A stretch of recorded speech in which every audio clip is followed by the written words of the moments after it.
Start. Okay. Okay. All right, I'm going to start us off. I will introduce Sam, and then we'll get talking, yeah? Cool. Okay, welcome to the second video episode of the Homemade Camera Podcast on YouTube. We have a super special guest today, Sam Trachsel. I think I'm saying that right.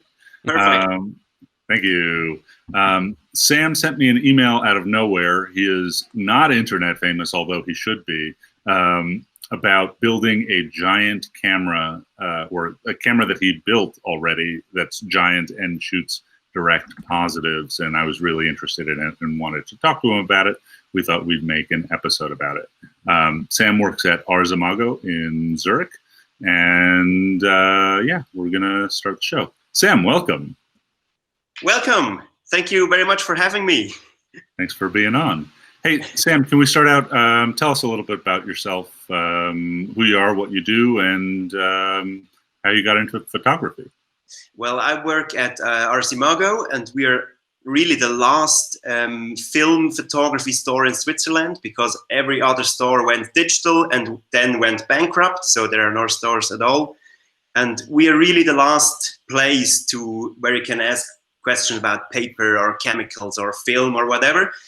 And I got into photography like 10 years ago or so, because I was working. I studied economics and was working in an office job, and it was just really boring. And I started to take pictures, and even more, I started to develop my pictures, started to print my pictures, and then I got into Ars-Imago and discovered this world of analog photography that is so much more crazy than just 35mm photography. And that's about the time where I started to check out CAMERADACTYL and Joe Van Cleave and starting to shoot direct positive paper. And yeah, from there it went bigger and crazier and everything else. Until, yeah, I built a giant camera. But I got into photography just by chance, just by doing it. But I'm not trained in photography. Yeah. So it sounds like you got into it pretty recently. I also have a degree in economics, which has a little bit to do with photography. What year did you sort of pick up photography as a hobby? I think roughly like 15 years ago or so. Not that recent. Yeah, not that recent. But until recently, I just shot 35mm and medium format, just the usual analog photography stuff. But it's about 5 years ago, I started doing large format and pinhole photography, and yeah, discover everything beyond just regular negative film photography. So yeah, in building cameras, I'm not that experienced yet. Sam, looks like a great start to me. I'll say. Sam, looking at that camera, it looks, deceptively simple, but I kind of know what goes into it, and I don't think it is.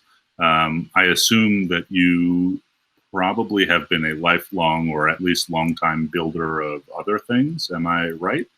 Yeah, I built a lot of stuff before, but mainly like household stuff: a table, a chair, a lot of stuff for my wife for her kindergarten. So I've built a lot of stuff out of wood before, so I know how to use a drill and a saw, and yeah, that's what it came in handy when I built this camera. Definitely. It seems like that camera has some woodworking tools as a tripod. Yeah, exactly. This is just, there are some regular wooden stands where you would put on the wood you're going to work on. Yeah, we would call those sawhorses, but yeah, that's yeah, exactly. It makes it into an octopod. There are 8 legs, so exactly. if it's big enough, Yeah, and I found it's the only way to get it stable, because the exposure times are within minutes, and it has to really be stable. It is hard to level it, because I made some little wood blocks that I can underlay. That is a little bit hard, but yeah, it works. It works. We're getting ahead of ourselves here talking about this camera already, but I want to ask a little bit more about like the other things that you've built. It sounds like you are a pretty experienced woodworker. Given where you are in the world, and Graham's going to hate me for this question maybe, but what do you know about clocks? Clocks? Absolutely nothing.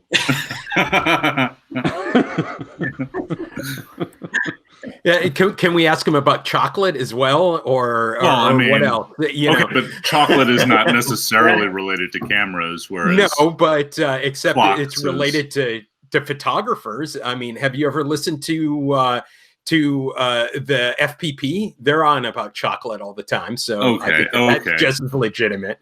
All right, ask your chocolate question, Graham. No, that's good. That's fine. That's fine.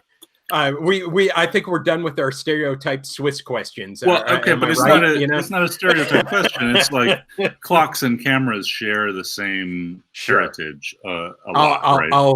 I'll accept that. Yeah, right. And it like, okay, there's springs and levers and gears and cams in a clock, but even at its most simplest, like since the Middle Ages, people have been building wooden clocks that are incredibly precise. Cabinetry. Yeah. Yes, and all four of us have been building cuckoo cameras for quite a while. Yes. Okay. I'm thinking that Ethan was off the screen at that point, so I'll just do it. He did this. Okay. And once again, we're doing this as a podcast. We're also doing this as a YouTube. So if you want to go over to YouTube, if you're listening as a podcast, if you want to go over to YouTube and watch this, it's the Homemade Camera YouTube channel. And what Ethan did was essentially a resigned facepalm. But yeah, exactly. So let's get back on track. So you've been you built this camera that we're going to be talking about, the Big Tuna. Have you and you talked about building some other things. Have you built other cameras on the way up to this one? Yep. Have you let's talk about some of that. Well, the easiest build for a camera is a pinhole camera. So I started building a lot of pinhole cameras, from very small to reasonably big to even bigger, but they were always pinhole cameras because it's so easy everything is very, very easy. And actually, when I saw the video of Ethan and Joe, where they did positive reversal color prints, that was like the starting point to really build a proper camera, because with pinhole cameras, there is no need to go very precise with paper and paper development, because everything has its dreamy kind of nature. But then we thought, okay, when you can do color pictures, you need a better camera.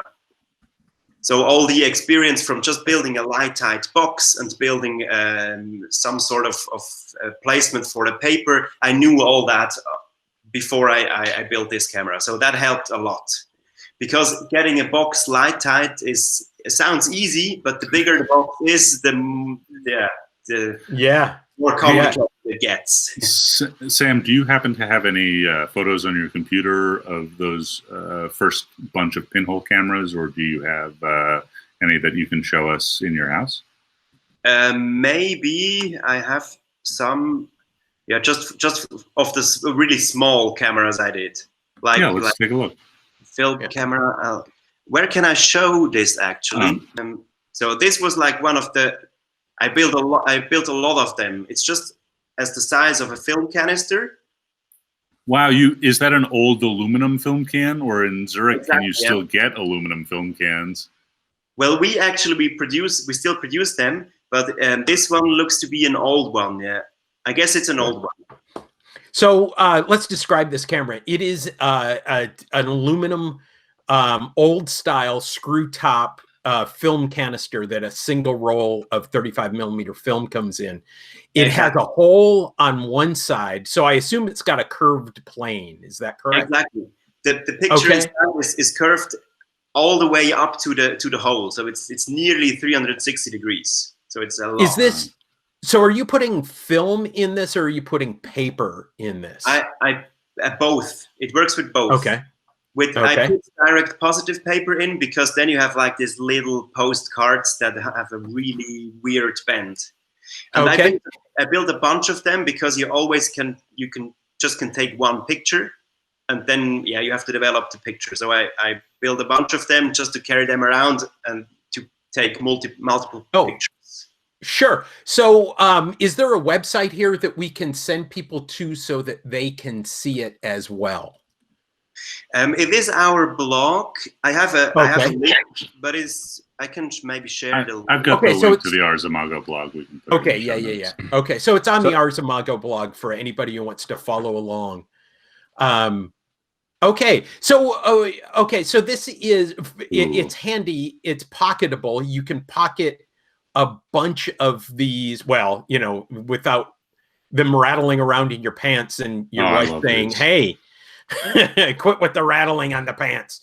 This can you looks tell like I hear that? Hold on a sec. This looks like a really nice camera, and I wanted to mention for anyone who's not forced to look at faces on YouTube that it looks like there's a gaffer tape cummerbund that functions as a shutter that slides up and down. Yeah, it is an elastic band with a light tight fabric sewed in, so I can just place the box or the canister and then just slide open the elastic band. Oh, it was the easiest way for a shutter because there is nothing else. It's very easy and it's always tight. Yeah, that looks. Are you doing your own pinholes, or are you buying the pinholes for this? Because that is a heck of a sharp pinhole on 35 millimeter or the equivalent size paper. Actually, I think this one in this particular camera is not manufactured by me. I bought that one from eBay. Okay. And I built a lot of my own pinholes, and I really like doing them by myself because they are not as perfect. And I like the more dreamy nature of pinholes. Yeah. I have a saying, and that saying is going down the fidelity curve. The closer you are, sharp is sharp, and sharp is good in a lot of situations. And with some of my pinhole cameras, I strive for sharp. But there are other situations where I want a messy, dirty image, and that's definitely down the fidelity curve.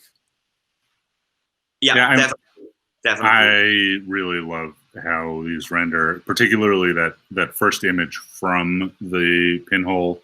For those of you listening to the podcast, it's sort of like a 180-degree view down a street that looks like, from the very early days of photography. It is impressively sharp, but also extremely distorted. And, it kind of looks to me like one of those rotating swing lens, like a Horizon or a wide lux type of image. I love it. It's extremely impressive for something that you took with a film can. And it is in the foreground. You can see some weird lines and shapes. And this is actually the bench I placed it on. It was a wooden bench, and I really like about pinhole photography that some regular things like a wooden bench suddenly looks like a weird something else. It almost reminds me of like those what do you say? The solar can where you get the arcs from the sun, but it's sort of on the bottom of the image and it's a bench. I also think that these pictures benefit from having like old style European architecture in them. They look just like, pictures from Nadar. And they're timeless. They're a lot of them are timeless because of that architecture. Yeah, I have a question. So also a note, because there's so much distortion with a 180-degree plus view, that actually works really well with the natural vignetting that you're also getting. The two things work together so that it isn't it's not distracting, and it focuses you're on the center, but everything else in the image is framing it in a really interesting way. So that's one thing. But the other thing I wanted to ask you is, when you use film in this, do you think about which way the emulsion goes? Are you like snipping pieces of film and stuffing them in the can in a dark bag or something like that? Yeah, I used orthographic film, so I could load it in red light. And are But you thinking about which way the emulsion points are? Yeah. Yeah. So that's definitely facing the pinhole, that side. exactly. Yes, Right. exactly. And what? Yeah. What year did you make these this film camera? This I think I did this last year, but I did some of them before. This was just like the pinnacle of film canister pinhole cameras. That's why it was probably it is by far the best film camera that I have ever seen. You know, I've seen hundreds of these. I've made versions of them, but I've never really taken excellent photos with them. I think that's really impressive, particularly like within the ethos of this podcast, which is, you know, making excellent stuff with the most basic of ingredients. Thank you. Oh, thank you. I keep trying to scroll to see what else you got on this this page, but I realize I'm doing screen the share. same thing. I have a. There's even a little video of the shutter. There you can see the shutter. There it is. Oh, clever. Yeah, so I have a couple of those aluminum cans stashed away. I'm definitely going to make one of these. It's beautiful. You know, my dad told me a story from when he was in high school. He was a photographer as well, and he, you know, worked in the days when aluminum film cans were common, and he had grown some iodine crystals in chemistry lab, and so he was keeping them around his neck in a film can, you know, just to show people his iodine crystals. And one day, you know, his chest starts burning, and he realized that they were reacting with the aluminum, and they had eaten a hole in the can. Better as a camera. Yeah. All right, Sam. What else do you? What else have you made? What can you show us before we get to the giant one? Unfortunately, I do not have any other home-built cameras that I took pictures of. Okay. Can you describe some that are, you know, somewhere between a film camera and the camera that you could put a house inside of that's behind you? There is not much I did in between. I really just jumped for a really big camera. It is extremely impressive that you just went for it without any intermediate steps. I have learned in my younger years to try not to bite off more than I can chew, which bit me back a bunch of times. Yeah, I don't actually know, Ethan. You haven't learned that. Yeah. Well, successively. All right. So, do you guys have any more questions before we get into the meat of this thing? I want to see this giant camera behind Sam. No, let's go ahead.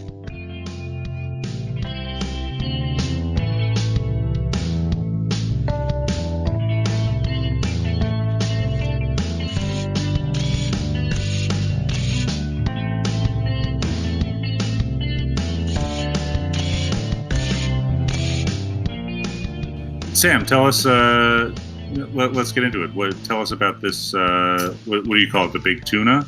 It's even got like a little fish sticker on it. Yeah, I can. Should I show you around? Maybe. Yeah, please. Because, okay, well, it started when we thought about taking pictures on colored paper, and then we thought it would be cool to have big pictures that you can hang on the wall without enlarging, without scanning or anything. And then we came up with 16x20 because that is just a really nice setup. And when we looked at the internet for lenses, I found out that those Russian lenses, like from Lomo, they go for like $150. Wait, what lens is that? I have a Lomo, I think 850. It is Lomo 600 f10. Cool. without a shutter. There is no shutter inside, just the aperture. So I have a lens I've been saving up for the same purpose. Yeah. It's a 610 millimeter. I was very lucky and got it quite a bit cheaper than yours, but it is huge. This thing weighs, it is, yeah. you know, 4 pounds or something, and yeah. But so for our podcast listeners, this is a barrel lens. It has no shutter in it. Does have aperture, right? It does have an aperture control. And it has like a flange on it and that is just screwed into the front plate exactly. of this camera. Hey, Graham, your camera's off. Uh-oh. Okay. And the image circle of this lens is even bigger than 16 by 20. So which is cool, but there is a danger of building an even bigger camera because this image circle of this lens is so big. Sam, is that image circle that big even when you have it focused at infinity? Yeah. And even wide open, it covers 16 by 20 easily. Wow. So when stopping down, I think stop down, you could go way bigger than this. Maybe you have to do vignetting, but yeah, it's not really a big deal. That sounds like my lens. They were designed for copying work. Exactly. So they were used more as a macro lens, but they can copy a huge poster size piece of paper or whatever. Yeah. And then, but I'm really glad to hear it'll cover 16 by 20 at infinity. That's great. Mm-hmm. And then I just bought it just for fun. I bought it, and after that it was like, yeah, I have to build it. There is no way around it. I have to build it. And then when the whole country shut down due to pandemic, I had time to build it. So that's the main reason I really did it. Wait, so you saw some videos on Direct Positive. You said, I want to do that, and then you just bought a lens, and then you were committed. At first, with my 5x7 camera, I did some tests. So I could see, I knew that the paper is going to work with filtration, with exposure. I knew that paper is going to work, but I did a lot of testing on 5x7 color paper. It was a nightmare, like hundreds of sheets. Me too. Yeah. Hey, yeah. It looks like there's some hinges on the. So for those people on the audio side, you know, it looks extremely simple, which I am sure it is not. It's like a big box with an arm sleeve, and you know, it's like nice plywood. It looks like there's 2 hinges on the front plate, or are those just brackets down at the bottom? You mean here? No, there. Yeah, exactly. Yeah. They are just because it's the front board is a little bit heavier that it can support the lens, so it just screwed in some additional hinges just to make it more stable. And awesome. Because first I just assembled the front and it was really wobbly. And then to the left of the lens, is there a hole that you've like plugged with a bung, or what's going on there? There's just a small hole. Because when the lens is wide open, I painted the back of the camera, I painted pure white. And then you can just take off this cap, which is just a corkscrew. And when you then look inside the camera, you can actually see the pictures and frame the picture on the back wall. Wow. Because I don't have any film holders, but I have to frame the picture. And without the ground glass, this is the easiest way to see. I think I cannot show it on the webcam, but it is a pretty bright picture projected from the lens onto the back wall. That is absolutely brilliant. I've been looking for ways to do away with ground glass. That's really great. And it works quite well, yeah. It seems hard enough to frame and compose and focus on ground glass when you're looking in the same direction as your subject, but when you're backwards and the camera is pointing this way, do you find that sort of hard and disorienting to move the box around, or have you figured it out? It is quite hard. Yeah, framing is probably the hardest part, because when you want to go up, I have to underlay the camera with wooden blocks so that it goes up. So really everything is very manual. There is no gears and no some stuff like this. And first I thought I could focus as well this way, but it's impossible to get pictures in focus through this hole. So that's why on the back of the camera, when we walk around, maybe you can see it now, I drilled in a small hole. And in there, this is looking this is looking more and more like a camera that I would build. The little cover just fell to the ground. So, yes. So that hole, we're looking at a hole right in the back of the camera that appears to be about 2 or 3 centimeters in diameter. Exactly, yes. And it's covered with just a wooden cover. And inside there is an old ground glass I had in a broken Rolleiflex camera. And I just installed that on the same level as the paper will be. And when I look in, when I'm looking in there, I can actually focus in the center of the picture on ground glass. That's so I can so you're framing by looking through the front, but you're focusing by looking through the back. Exactly. Now, I can't wait to see the focus mechanism on this. The focus mechanism is really, maybe I'm getting as you would expect, the focus mechanism is really complicated. The whole camera is just 2 wooden boxes sliding inside each other. And there are some handles on, and then I just slide it out. Beautiful. Okay, so it's just a for the listeners, it's a box in box. One box slides inside the other one. That's the focusing mechanism. That's the focus. And so, do you have a way of clamping it down so that you don't? I mean, it weighs 800 pounds. What do you need to clamp? At first I thought I had to clamp it down, but it's actually it's too heavy. It won't do anything. Okay. Refocus. That's known as a gravity clamp.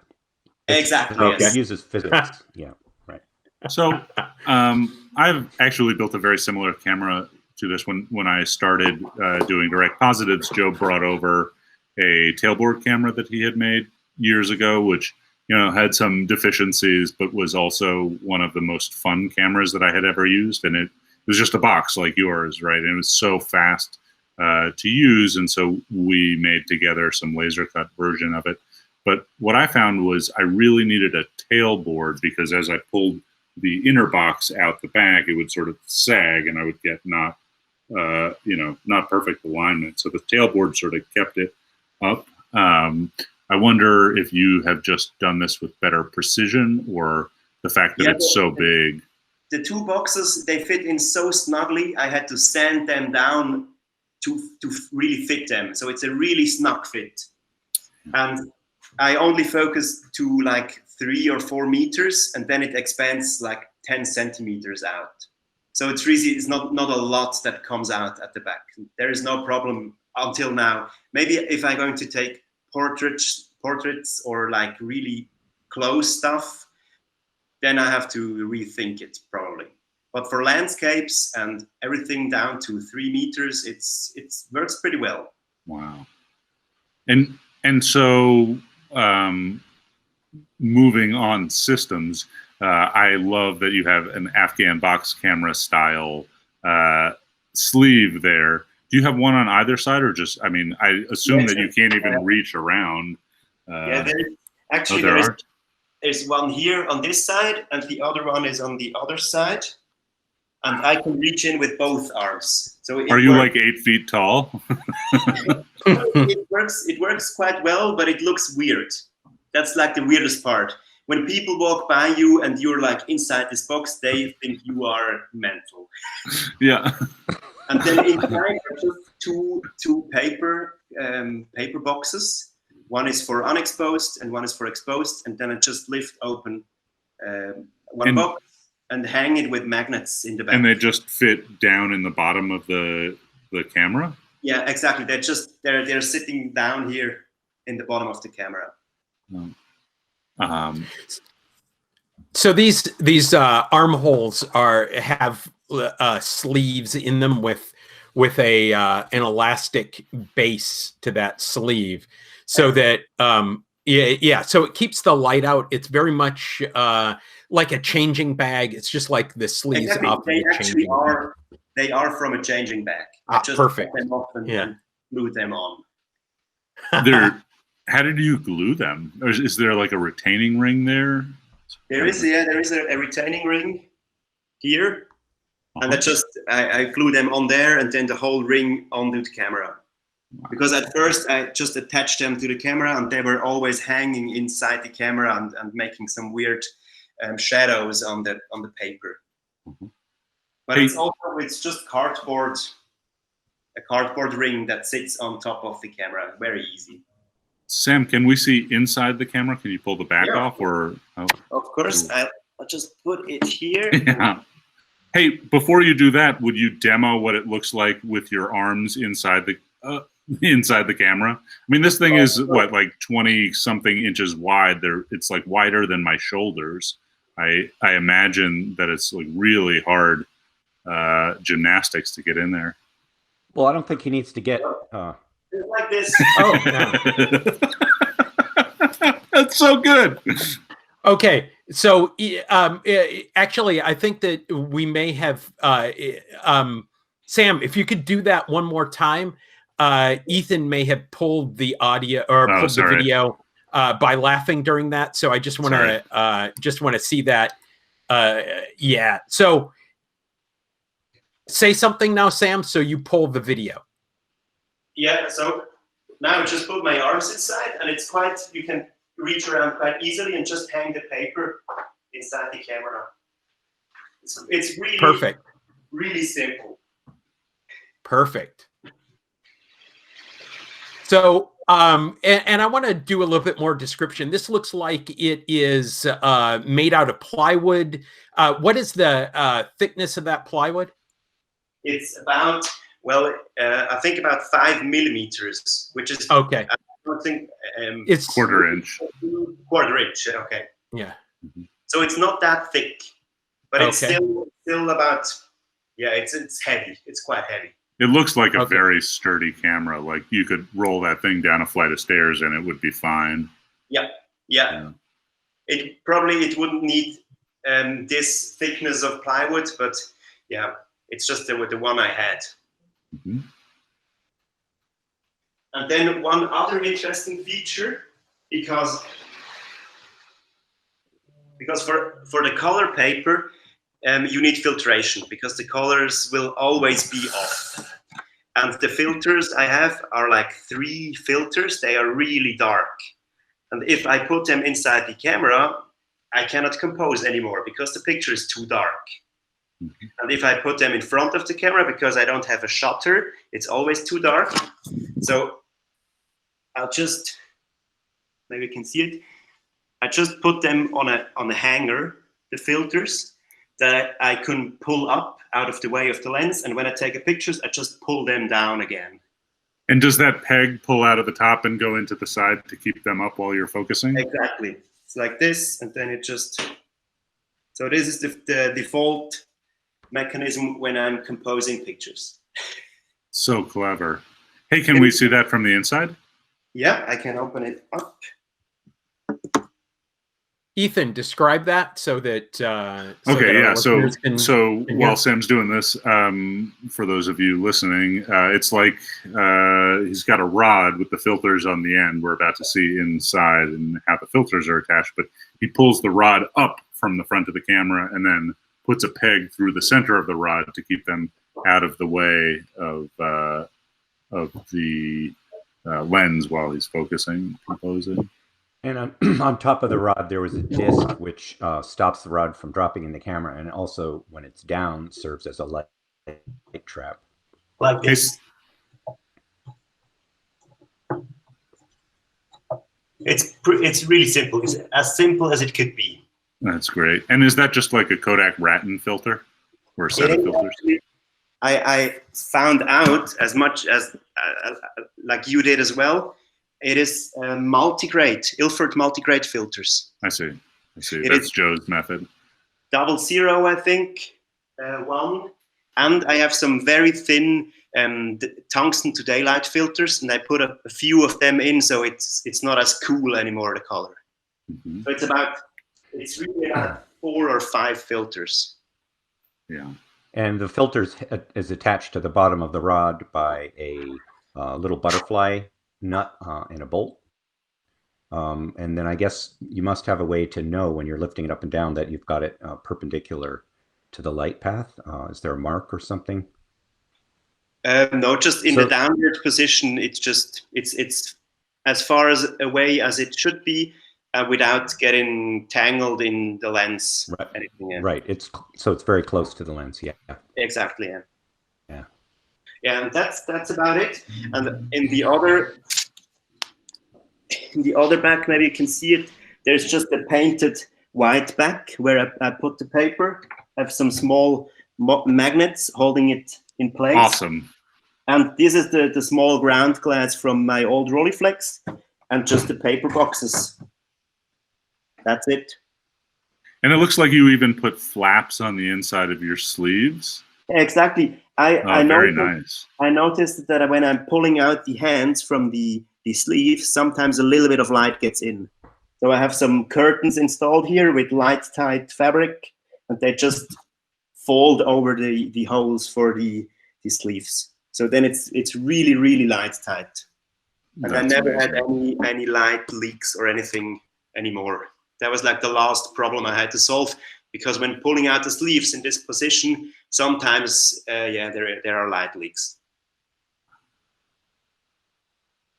Do you guys have any more camera-related questions, or I'm dying to see some photos you shot with this thing? I think we've covered the camera quite well. I'm looking at. I'm scheming ways to rip it off personally, but so I've got to figure out a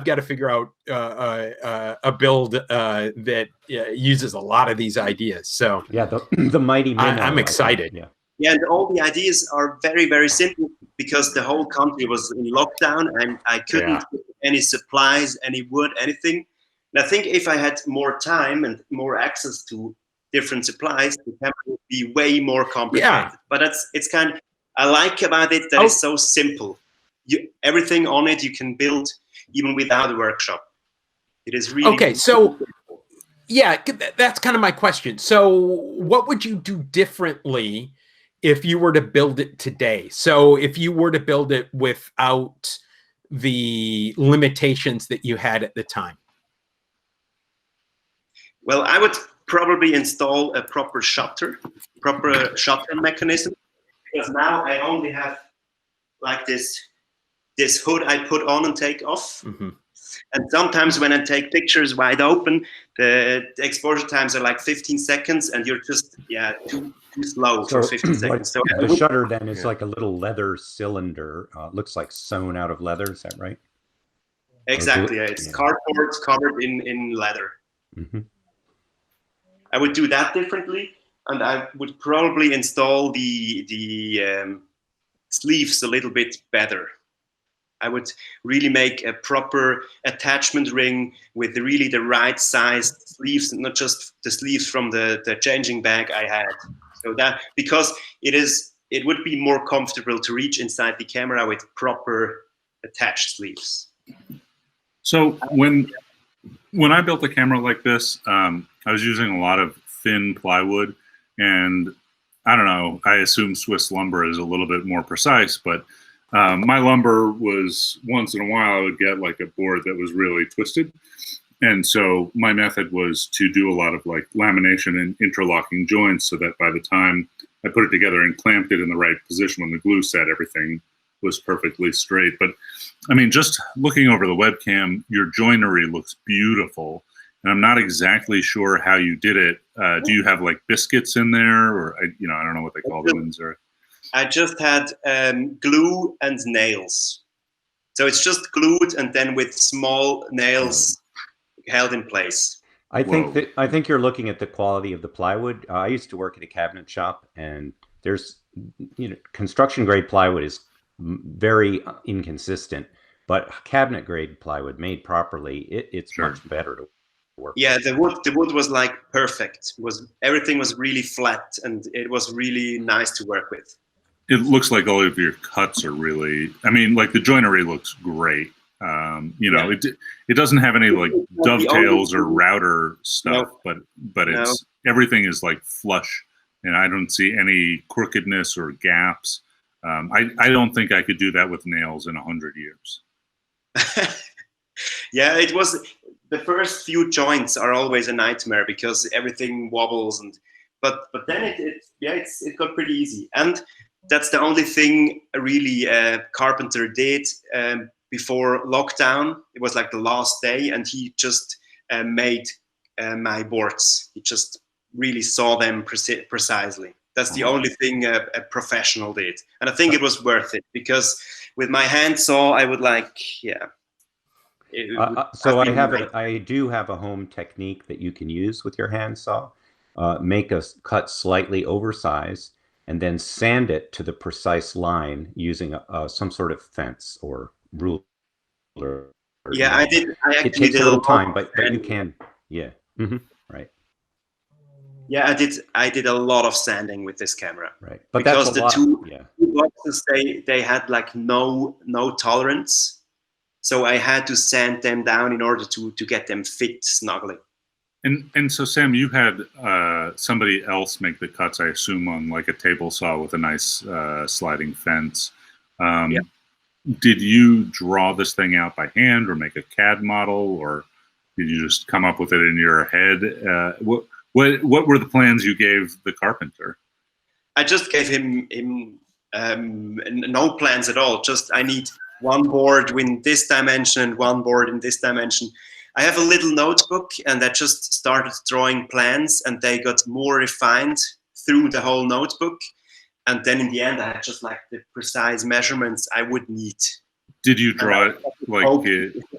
Did you draw it in 3D and then like unfold the panels, or? No, it was just maybe I can grab my old notebook. Then that would be great. Yeah, that was like the first drawing I did of the idea of the camera. So it just started like this. In a meeting we had, I just started drawing the idea of sleeves and a cutout where the sleeves would interlock with the other box. And from there, I just started drawing rough models of the dimensions. And then it went all the way to like final plans. Those were my final plans. That's all I got. Whoa. So those are great. No computer, no 3D work, just thinking about dimension and boxes and everything. Yeah, that's the one. I just went to the carpenter with these dimensions. I need one board in this dimension, one in this dimension. Yeah, that's it. So do you do a lot of drawing or mechanical drawing, sketches of things you'd like to build? I assume you do the same for tables and things. I got books and books and books of this. Exactly. I have like a lot of those little notebooks, and I have everything I'm thinking about, everything I want to build. I always have to do a sketch, because otherwise I cannot really see what I'm doing. So it's always with sketches. And actually the next sketch is already on, and we maybe can talk about this later. Stereo. It is stereo. Okay, so for those of you at home, it's a picture of a similar type of. It looks like a box in box, but it's got two lenses on the front. And is the idea to shoot onto a single sheet of paper for that? Yeah, I have this big camera now, but now everything went back to normal. I have to work. I have a small child that is running around, so the camera is becoming very impractical to just have it around. I'm going to use it for I have a few projects in mind, and actually somebody will probably lend it and do some of his projects as well. But for an everyday camera, it's just not practical. I think what you need to do is put a plant on it, and like ivy, let it grow down over, and just leave it in the living room. I was going to say strap lugs for a neck strap. That'll make it practical. But then I was thinking about, okay, the direct positive colored paper is really nice, but it's just too big. So I have to build a smaller camera. But going back in size is just no fun. It's no fun if you take big pictures and then suddenly you have small pictures. It's not really fun. And that's why I'm trying to add another feature just to do them in stereo, which means a 10 by 15 paper. And I'll do a stereo picture on 10 by 15 color paper. And then I have a smaller print, but then people can view it in 3D with a 3D goggles I already have. So that's like doing smaller prints, but then they have to be in 3D at least. And one of the things about 3D is that really because of our normal interocular distance, you can't do a big 3D and expect people to really view it well. So it kind of needs to be a small device unless they stand very far back from. But there is no need for a big 3D print. So Right. I thought that's like a brilliant next idea just for a easy carry around camera. So one of the things that I noticed about the color reversal process for RA4 paper is that it really lends itself, I think, to bigger and bigger cameras, which sort of led me down the trying to build a 20 by 24 when I get my laser in. But is because it has sort of like that, you know, it's not even a grain, it's sort of like a texture to the images. Have you encountered this? Like, well, actually, when I saw your video and you were talking about this texture, I didn't have that.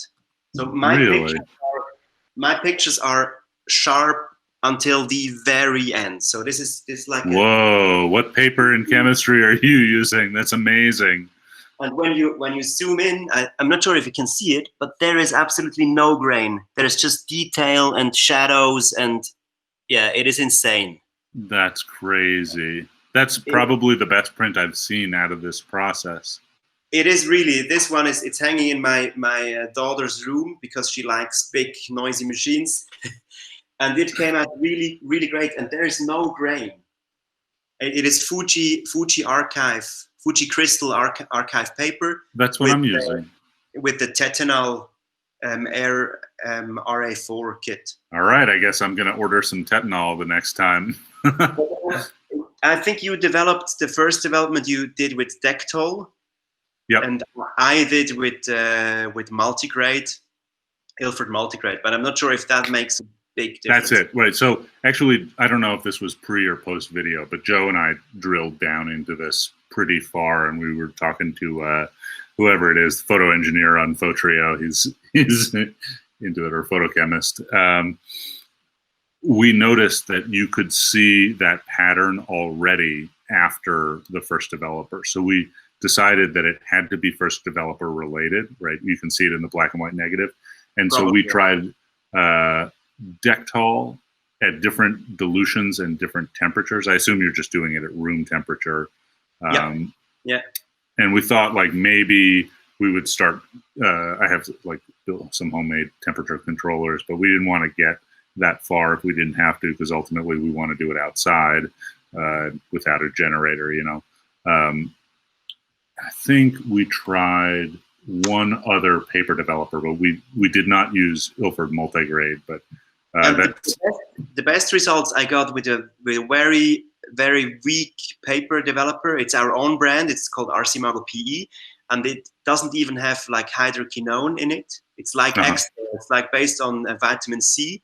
And the best results I got with this one.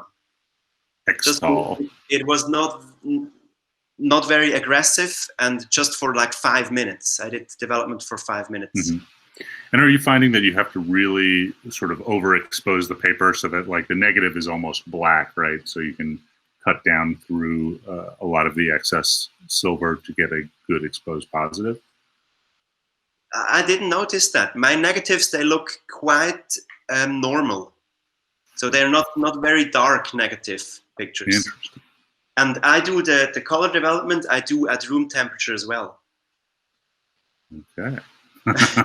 I'm going to make some more progress on this the next time I pick it up. I found out that the temperatures for the paper color developer, just the first developer, it has to be, the paper and the chemistry has to have the same temperature. But I did it at 38 degrees at first, and then I started doing it at 20 degrees, and it worked as well. Yeah.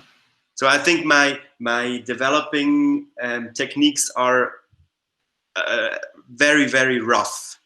Yep. Yeah. So I mean, I spent a lot of time printing color negatives, both like C prints and RA4 back in the day, and like color temperature was really important to keep like tone, but more importantly, color consistent. But I really, really did not want to build a process around having to be at, you know, body temperature. That seemed way too hot for, you know, work in the field. But I found out that because it is a reversal process, you're just, because everything you're going to develop with the color developer, it's like everything is fully exposed. So you don't. So it doesn't matter. It doesn't really matter. When you enlarge like from negatives with proper development, you really have to get all the color layers in the right amount of development time.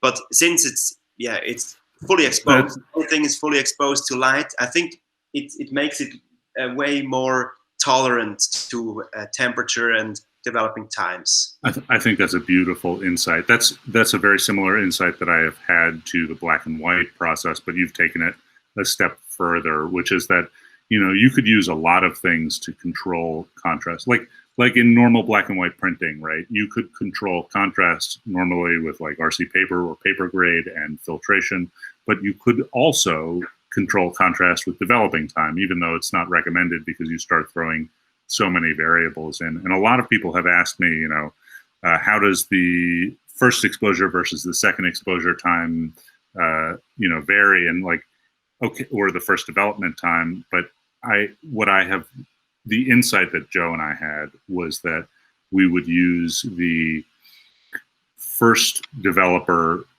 to completion, right, as much as it could go, which just removed an entire variable from the process.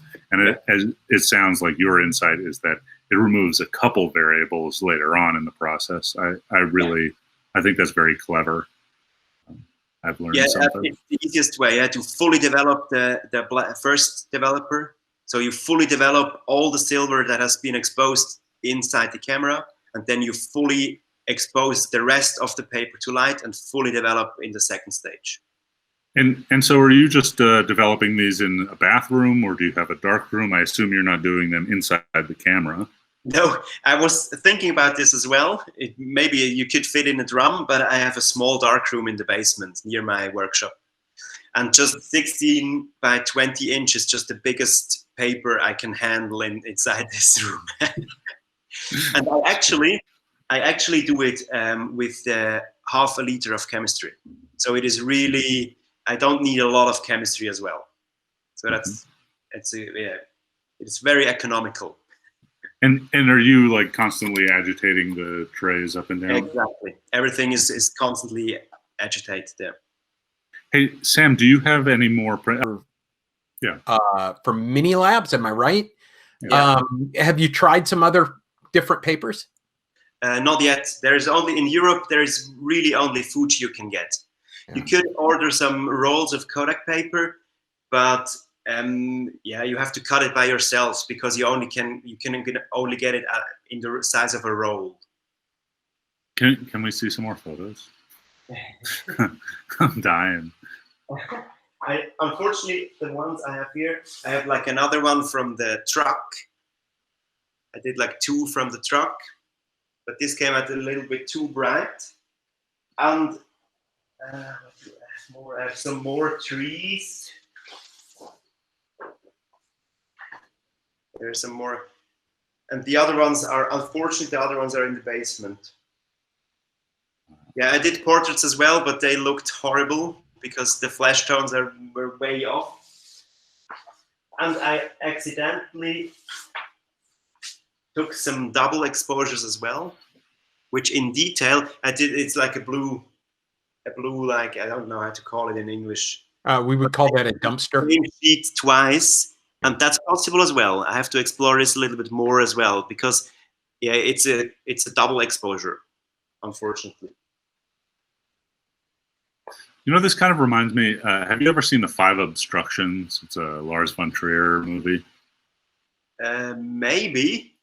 Graham and I have talked about this a bunch. Maybe he was tired of it, but it's this movie where see it, but. Lars von Trier finds his most favorite filmmaker, like one of his inspirations, who, you know, he made this maybe in the early 2000s or something, late 90s. And his favorite filmmaker, I can't remember the guy's name, blanking on it, but he finds him and challenges him to remake a movie that he had made in like the 60s or 70s. But each time he gives him a different obstruction. Like in one, I think he can only use 15 frame clips, so like half a second at a time. And in one, like he has to shoot it, you know, in like, I don't know, you should check it out. But this project, and particularly shooting color positives on paper, the way you're going about it really reminds me of that. And a lot of the things that we do around here remind me of that. But I think you've really like figured out, okay, these are the obstructions to this process. How do I use them? Like, and photographing like the blue dumpster, you know, is like, okay, blue things look great. Let's use it for that. I really love that. I think it's super clever. And I always like this about analog photography, that you always have to work with limitations, because other people say, oh, you're only shooting black and white. Or when I carry a large format camera up the hill, people are like, okay, you only have this lens, so you cannot take everything else. And I always really enjoyed the limitations of analog photography, that you have your setup and it can do this or that, and you have to work creatively around these obstructions. I think that limitations are the mother of creativity. It is really, really cool. So when a digital camera that can do everything is like, I wouldn't know what to do with it, because I need some sort of limitations in order to get creative. But I often think that there's two types of photographers, right? One type is really interested in pictures, and the other is really interested in cameras. Certainly, I fall a little bit into both camps, right? But I used to buy and sell cameras, and I've been to 50 states meeting photographers, and it was so boring to me, the people who wanted to talk about the gear, right? Like, I had seen it all. I wanted to give them a price and buy it or not, move on. But like, what I loved is when they would be excited about some work they made and show me. And I think about this also in terms of like, the people who were really into the gear were often into like limitless gear. And I fell into this trap for sure when I got into it, is like, I wanted a camera that could do everything and capture any situation that I might be in. And over the years, you know, I figured out it was not really about being able to take a great photo of everything. I'm not really a photojournalist. It was about being able to take a couple great photos, whatever they were of, you know, which I'm still working on. But I think you have figured that out with a wooden box really, really well. Yeah, it has both sides. It is, you can talk about camera and gear, but also, yeah, it is just there to take pictures. Mm-hmm. Hey, Sam, I know like when we first started talking, you showed me that Ars-Imago blog post that you made. Maybe we can go through some of that, or if you have some other photos of you working with the camera in the field, or... Unfortunately, it is not well documented. I was always alone by myself out, and I built it alone by myself, and it is really badly documented, the whole process. I didn't think it would matter to a lot of people what I'm doing in my basement, so I didn't take pictures of the working progress. So I can only show you the camera, but... So at this point, I'm going to remind all of our home builders that take pictures as you build it. So when you submit it to the zine, then we'll have those. Now, we don't require that, you know, for zine. I'm going to just drop in. We're going to do a zine again this year, and the deadline is the end of August, and you're going to send all of your stuff to hmczine2020.com. So no, sorry, not sorry. I'll do that again. hmczine2020@gmail.com. So that's what our that's where we want everything to go to. And Sam, you're gonna send us whatever you got of this, right? Okay, everything I have. Cool. So you actually answered one of my questions that I forgot to ask, which was, do you have help operating the camera? Right, I could see that a camera like this, you might want somebody, you know, pulling focus or moving the camera around while you're looking, or you just do it all yourself. until now, I did it all by myself. I had a car. Well, actually, I do not own a car, which is probably funny for you guys in the States. I don't own a car. But I had a friend helping me for one pictures in the city, because it was like, yeah, we had to carry it around the block when we couldn't get there with the car. So he helped me. But other than that, I did it all by myself until now.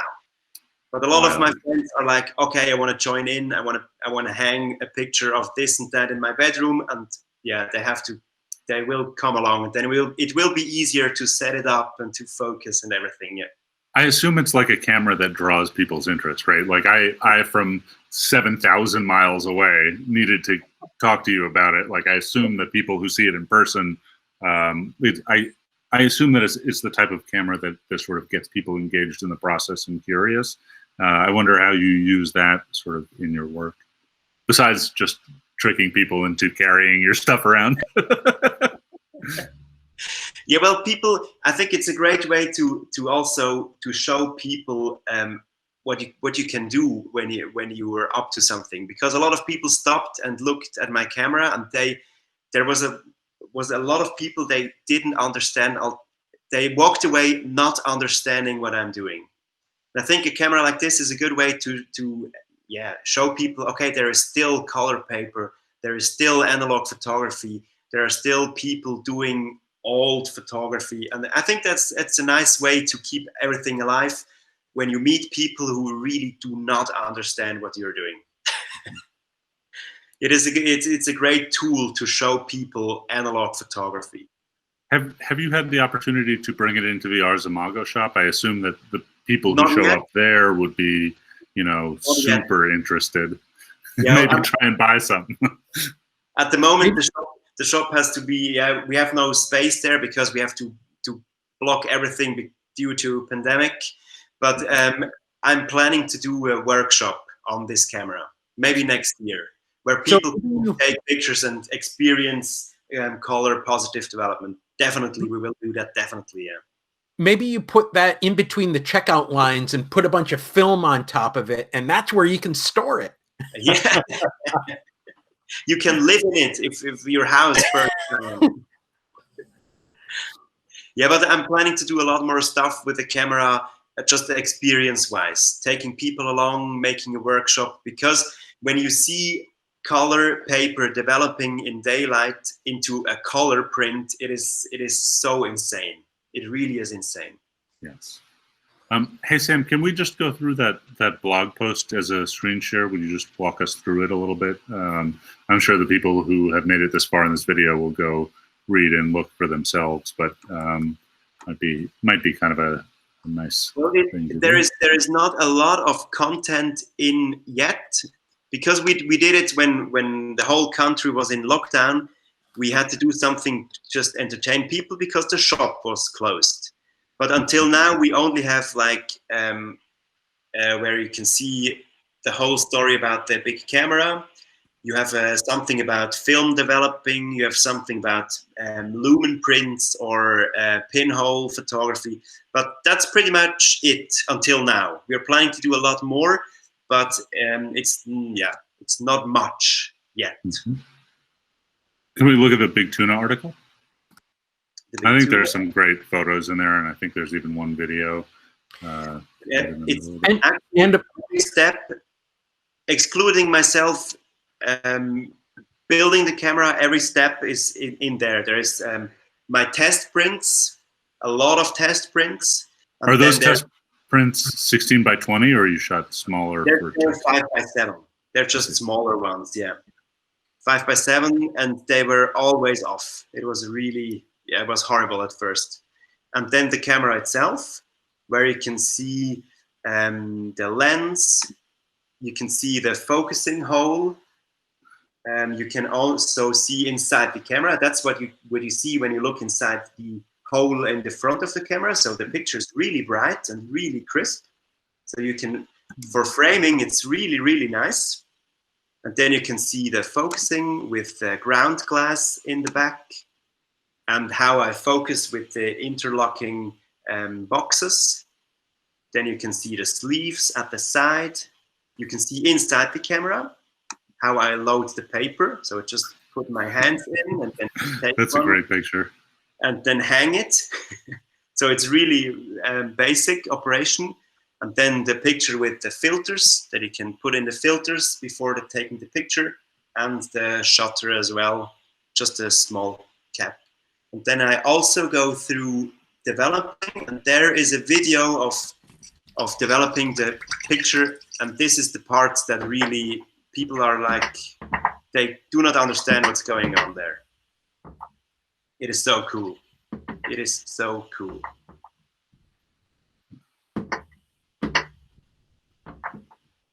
And then there are just a gallery with the best of results, with the tree, with the... I love this one of the truck.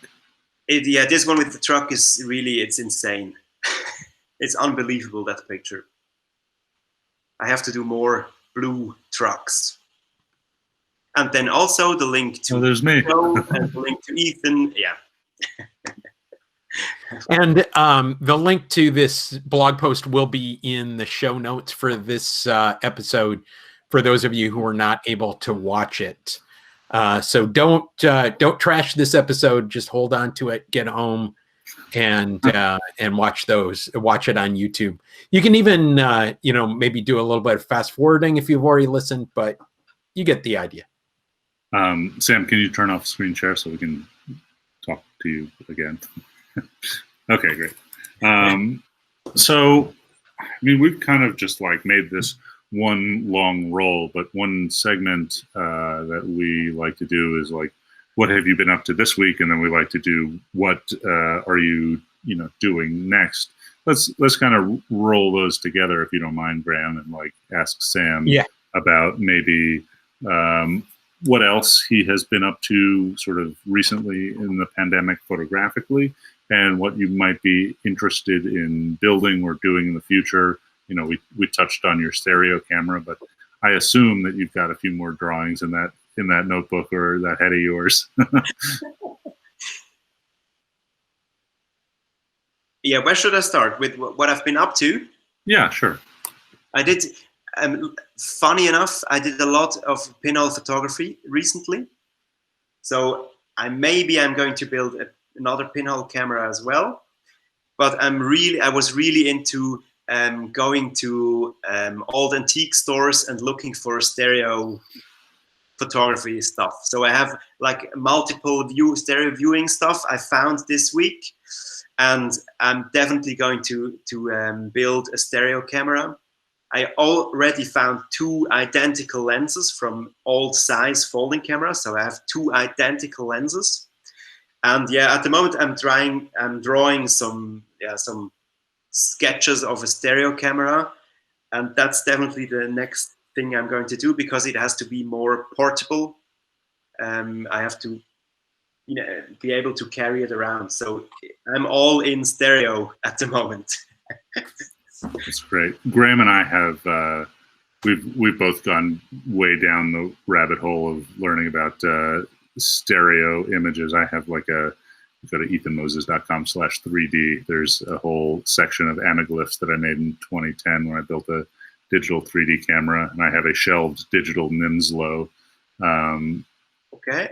It's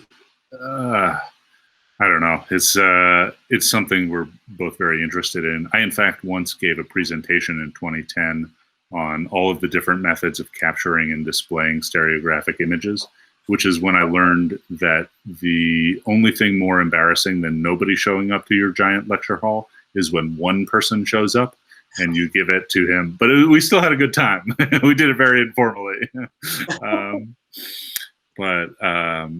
Yeah, it's something that's very interesting to me. I'm less interested in analog stereography than digital stereography, just because of the way I prefer to display it. It's like very hard to make analog anaglyphs or analog interlaced striped lenticular prints, although it is certainly done.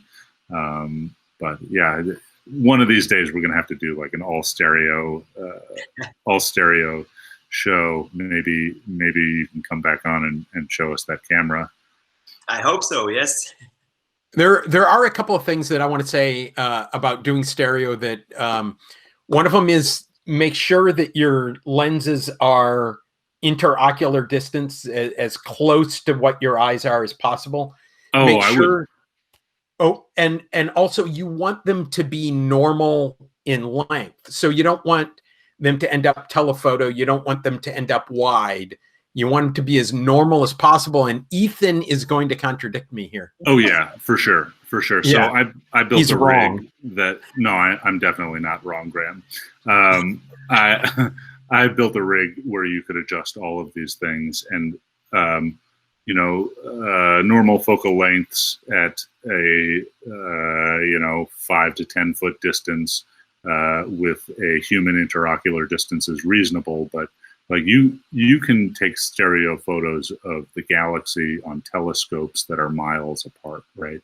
You can shoot 2 frames in rapid succession in a car moving 60 miles an hour and get super stereo at telephoto of like a castle off in the distance if you're Sam, or like a White Castle if you're me in America. But I don't disagree with any of this. I'm saying that if you are building one camera, do these things. That's my and Ethan's still going to contradict that. Okay. Yeah, so I mean, the camera that I built had 2 L brackets and then a slider, so you could change their distance apart. And then they also had synced zoom lenses. So often, like, I would shoot very, very close together, as close as I could get them, and very wide angle up in people's faces, which was really effective for like party stuff. But also I shot a bunch of like models for like clothing ads, right? Where you don't want to distort somebody's body, in which case, I would zoom all the way in at like 100 millimeters for like a full body shot, and I'd back way up, 40, 50 feet, at which point, human interocular distance doesn't give you anything. And so I'd space the cameras about a foot apart. And so you could get still like some real pop from a distance that gives reasonable, like Sports Illustrated style. But I think I think it's reasonable to build a camera with 2 lenses that are, 65, 70 millimeter interocular distance of normal focal length. But I also think it's really reasonable to make it kind of adjustable for a lot of other things. You're looking at me like I just lost everybody. And I'm about everything. Yeah. And once again, I had 2 identical point and shoot digital cameras on a rail as well. Mm-hmm. And I did all that. And I agree with you. If you're going to be, you're better off being telephoto, better off having a long lens and then widening them. But I'm also thinking about the complexity of that. This was a box camera that he was showing us. So I'm going to say use, with a box camera, use normal lenses at the normal focal length, even if they're ending up cropping to a certain extent. And that will help you out a lot. And also the viewing distance is about the angle of view. So if you have a 16 by 20, you have to stand on the other side of the room to let your eyes make that a stereo image. So think about how you're going to be presenting them. If you're talking about those sliders, those stereopticon slider things, then that's the size. It's a 6x6 negative. Yeah. It's a 6x6. 2 6x6s sitting next to each other, or even smaller, maybe 4x4s. Yeah, that's and sliding them in and out. So, because the paper lends itself so beautifully to this, because you need a stereo color print to view 3D. So it's right. Really to do it with this paper. Yeah. So I look forward to seeing what you do with that. And I'm a little bit, I don't have that as a build, but you know, I would love to put that in the queue for next year's builds, you know. So the Dream Camera Journal. Right, exactly. Hey Sam, moving down the Dream Camera Journal, do you keep a journal of projects you would like to do one day, or things that you have done? Well, as I stopped doing this because it was just too much, and I got frustrated. So it's always just one project is queuing at the time. And at the moment, this is stereo photography, and I have some small other stuff. But building wise, I stopped doing a lot of different projects because in the end, I just get frustrated because you can only do one at a time with a small child. Yeah. It's kind of amazing you can do any at a time with a small child. I used to have a friend that we built a lot of things with, and he had a baby. We haven't hung out really in like a year. And then his son is now like at the age where you can hand him a wrench and he can hang out. He's like 2.5. He's ready to work on cars. And then he's having another baby. It's the worst. No, it's just the one, and she is really easy to handle, and she sleeps sometimes, so there is always time. I'll just pack her up, stick her in your giant camera, take her down the road. Cool. Graham, do we have any other photography-related questions? I think that I'm good. I'm really excited about this. I want to see more. I want to see how it evolves, and by it I mean this series of cameras that you're doing direct color prints on. I'm really excited about that. I'm excited about starting that myself, and I haven't yet. So yeah. So yeah. But yeah. So I'm good on that. I would like Sam to keep in mind some more documentation, because there's a lot of us that would really love to see the process a little bit more in depth. Like, I think what you're doing is amazing. For the next build, I will definitely take more pictures of the building process. I learned that. Great. Hey, Sam, is there anything that you want to talk about that we missed? I showed you everything. Yeah, no, Okay, so now I think would be a great time for you to tell people where they can find you and plug anything that you would like to plug. Well, you can find me in a store in Zurich, where you're always welcome, because my Instagram and our blog is not really up to date, so I'm really analog. But please, everyone that is in Zurich, please come by. We have a great little shop, and you can always come in and ask everything you'd like. We are open for everything all the time. Okay, and those of us who are not in Zurich, I might get there one day again. I really loved it. But where can people find you on the internet? There's at least one excellent blog post about this camera.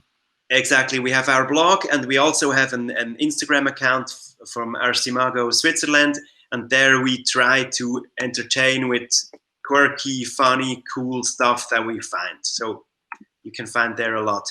I also have an Instagram myself, but it is not as interesting as the blog post about the big camera. I bet it's pretty cool. Do you mind sharing? Yeah, it is just Sam Trachsel. And we'll have that link on in the show notes. 30. Hang on a second. I was somewhere else. Graham is probably on eBay looking up parts for things that you have inspired him to do. Graham spends half of our podcasts on eBay when people are doing like really interesting stuff. I don't share my screen. How do you know? Well, I know. We've been doing this how long? Your glasses. You can see it reflecting in your glasses. Yeah. Oh, there we go. When Graham and I first got on this call, he was like, "Well, hang on, I gotta hold on," and he was like authorizing some DHL shipment of some parts. Yeah. Hey, as always, we want to give a shout out to Robbie Cribbs of Soundtrap Studios. He's the one who put our music together, and it allows us to use it every week. So thanks, Robbie. Thanks, Robbie.